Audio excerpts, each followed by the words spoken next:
রাজধানীর নয়াবাজারে আছেন সহকর্মী আরিফুল ইসলাম, যুক্ত হচ্ছি তার সাথে। আরিফ, আজকের বাজার দরে পণ্য সরবরাহ কেমন দেখছেন? এছাড়া ক্রেতা এবং বিক্রেতাদের মধ্যে কেমন প্রতিক্রিয়া লক্ষ্য করছেন আমাদেরকে জানাবেন। হ্যাঁ, ধন্যবাদ দীপু। আমি এই মুহূর্তে রয়েছি রাজধানীর নয়াবাজার এলাকায়। আর সেখানে আজকে জানাবো আমি বাজার দরের কথা। আজকে বিশেষ করে যে সয়াবিন তেল রয়েছে, খোলা সয়াবিন তেল, এই খোলা সয়াবিন তেলের দাম কিছুটা বেড়েছে। কেজিতে 5 থেকে 10 টাকা মতো বৃদ্ধি পেয়েছে। এছাড়া আজকে আমি কথা বলেছি বিভিন্ন ব্যবসায়ীদের সাথে, তারা ডিমের দামের কথা বেশি 5 থেকে 10 টাকা বৃদ্ধি পেয়েছে সেটা জানিয়েছেন।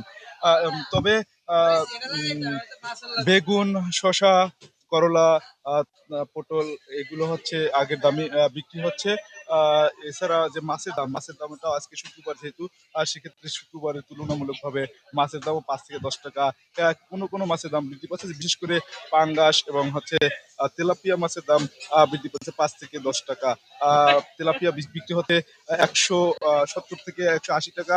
কোনো কেউ কেউ আবার বিক্রি করছেন 200 টাকা পর্যন্ত, 220 টাকাও বিক্রি করছেন কেউ কেউ। তবে ওজন এবং সাইজ ভেদে এই মাছের দাম বৃদ্ধি পেয়েছে। তেলাপিয়ার দামও এই সেম 180 থেকে 200 টাকা দামে বিক্রি হচ্ছে।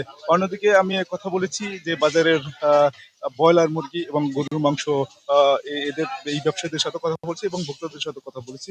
আহ, সেক্ষেত্রে তারাও কিন্তু এই দামের বৃদ্ধি পেয়েছে কিছুটা এরা জানিয়েছেন। তবে ব্রয়লার মুরগির দাম গত সপ্তাহে যে 220 টাকা ছিল, সেটা আজকে তুলনামূলকভাবে কমে 200 টাকা দামে এসেছে বলে জানিয়েছেন। এই ছিল নয়াবাজার থেকে সর্বশেষ। জি, ধন্যবাদ আরিফ আপনাকে।